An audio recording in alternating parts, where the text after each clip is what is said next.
So this is my new track. I'll play it through once.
Okay, so it started off, I found this piano sound which has a raining effect over the back of it. It's just a stock Logic sound, and it's like this, which I thought sounded quite cool, so I devised the chord sequence over that. Now with this, I EQ'd it so that it makes it sound how I wanted, so I took out all the extreme low ends and high ends, and kind of boosted the mid-range, as that's where most of it was. That's where I was mainly playing. So I'll show you, if without the EQ, it sounds a bit more flat, whereas that gives it kind of more of an animated feel, which I quite like.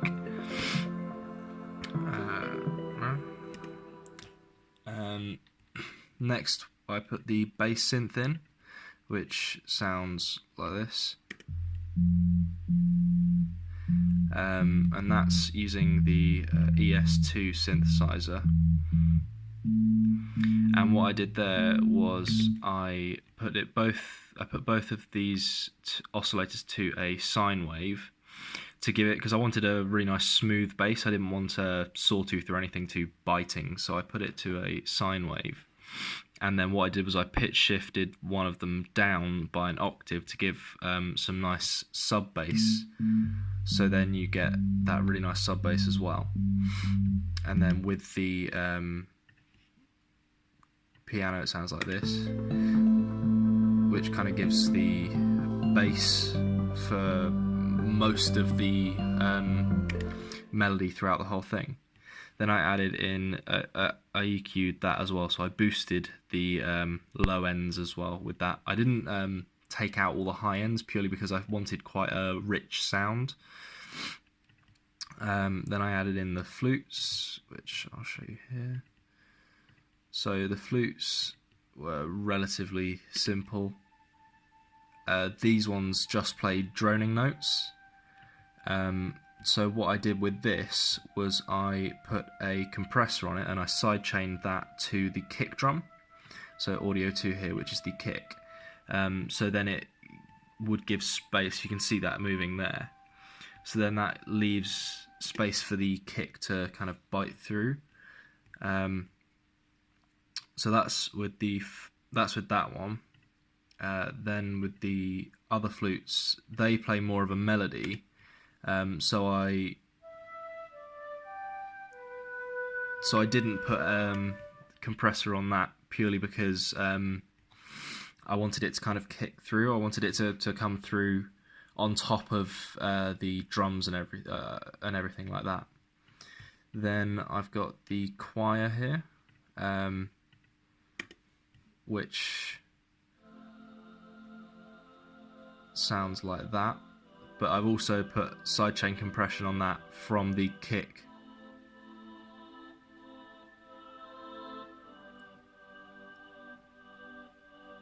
So then it again leaves space like with the first flutes, and then altogether it sounds like this, which I quite like.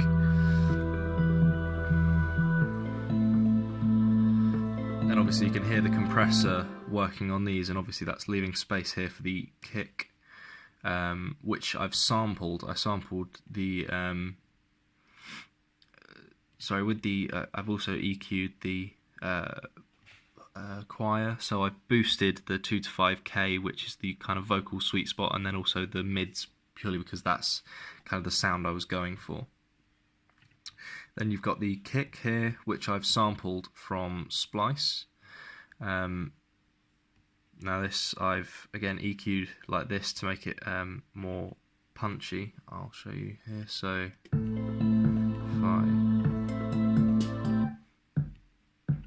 I've done that. So originally it sounded like that, but then with that I've taken out the high frequency here between 2 and 5K, which I boosted in the vocals just to leave space for it, so then it means that the mix doesn't become too muddy. With this one, these are the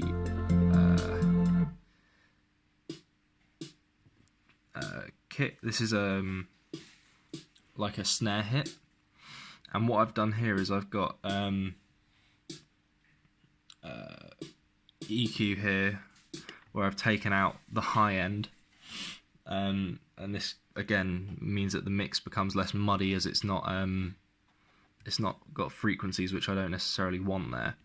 I've also got an external VST plugin, which is called Pancake, and that gives a really nice I'll go back to the beginning here. It gives a really nice visible graph, so you can see how it pans from left to right, and it's got lots of different presets, so you can have sine waves and all that sort of thing. I wanted more of a sharp shape, so I've done it like this. Then we've got the drums here, so all of these drums are sampled, and that's kind of a shaker, and that just gives the kit, it just gives the snare more texture. So if you listen to just the snare on its own, it sounds like this, but then if I add that in, it just gives it a bit more texture. Then we've got the hats. Now these I've EQ'd quite heavily, so it sounds like this. And what I've done is I've taken out all the low end, and I've done a high pass as a low pass as well. So then it's just kind of emphasising this frequency here. Without it, it's more sharp, whereas I wanted it quite dull so that it again doesn't muddy up the mix. I've also panned these in the same way that I panned the snare here, there, sorry, so you can see. And then I've got this, which again I've sampled. I wanted to kind of add again more texture to the whole mix, so I got a clicking sound, and it's literally just a clicking sound, and it adds nicely, I think, to the overall thing you can hear here. So it just adds a little bit of bite to it, which I quite like. With this is a snap, so a finger click, and this is really nice. I added a lot of reverb to it, so the dry sound sounds like this. I'll show you there. But as I've added the reverb, it puts it really nicely. It just adds a nice kind of depth to it, which I like. Then I have added in a gunshot. So this here is a gunshot. I've added lots of reverb onto that because the dry sound I wasn't massively keen on. So the dry sound is this. But if you add a lot of reverb onto it, then it sounds like this, which I prefer. And what kind of led me on to thinking that is the click sound, which I showed earlier. This one here, I thought sounded a little bit like a gun being loaded. So that's literally it. Again, all of these were just to add a bit of texture to the whole thing. So I quite like that. And then I added this, which is a glass smashing sound. Again, I added this in here, so when it's played with the snare, it just adds a bit of texture to it. And obviously you can see I've mixed it down quite a lot, so then it's not prominent, but it just adds a bit of texture. And then what I've done with the kick here is I went onto Splice and I found a sample of someone repeatedly hitting a crash cymbal. And what I did was I cut out one of those crashes and I time stretched it, so then it sounds like this. Now, it does have some artifacts in it from the nature of just stretching it, but and if you were going for a cymbal sound, it wouldn't sound particularly good, I don't think. But as I'm not, I was going for something kind of just to wash into the next section. I feel like it accomplished this quite nicely. So if you listen here,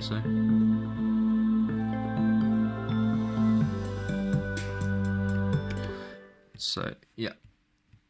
And I quite like the artifacts as it gives it a kind of metallic feel about it. I've added a lot of reverb onto that, so then it kind of smooths it out a little bit more. Okay.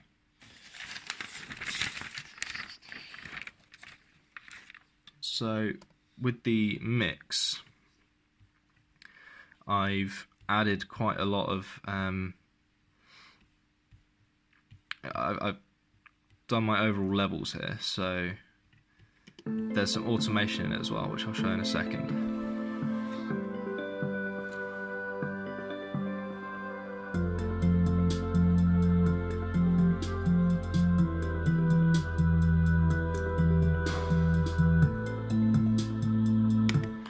So with the with the flutes and the vocals, I've sent them to a bus. I've sent them to bus 1, and this I've added a spacer and a reverb because I felt as though if a choir and flutes, you generally hear them in quite a large hall. So I've put these in a concert hall, which I feel like is kind of more of a natural place to hear them. So I feel like it sounds quite nice. So.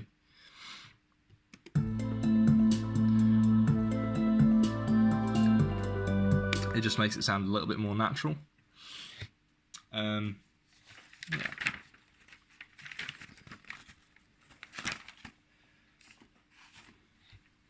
So yeah, the automation that I've used here, I'll show you. So here, so with certain bits for the piano, it stays the same pretty much all the way through. The thing that I've changed is the flutes here, where it's got because where it's playing the main melody here,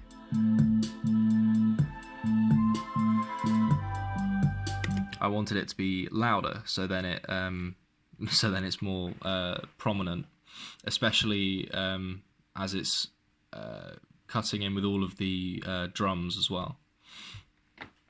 Then when it comes in here,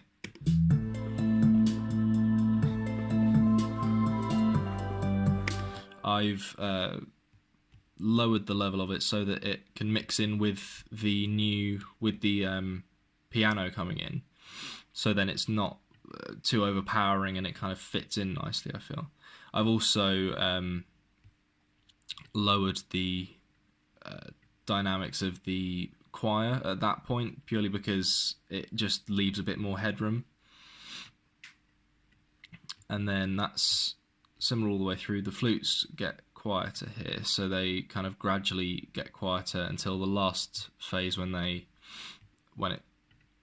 kind of slows down. So, and you can see it gets quieter here.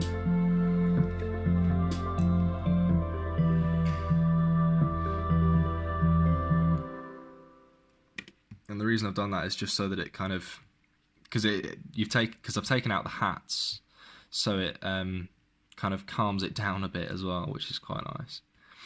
With the click here, I found different ones which I wanted to be more prominent. So there were some which I don't know why, but they just seemed like they should be louder, like they were more at the front of the mix, or they felt like they should be. So I've changed the automation on some of those and turned them up. So where it's clicking, before the gunshot, I wanted that to be heard, and then just in some places it felt like it should be more prominent, so that's where I've done that. Yeah. And then with the crash cymbal, because I wanted it to kind of fade in and fade out, like, because again I wanted it to kind of wash into the next thing, so you can see there how the automation's kind of fading it in and fading it back out again, and I feel like this adds nicely because it just gives it a nice feel. What I've done with the master stereo out is I've put an adaptive limiter on it. So this is so that I've put the out ceiling on -5 dB, so then it kind of caps it, which because I had a problem with clipping with the piano, I think, but yeah, it's not clipping, but it's just a bit hot, so I've put a limiter on the master as well as the piano, so then it kind of can bring it all back down to a decent level, and yeah, get a better overall mix, I feel.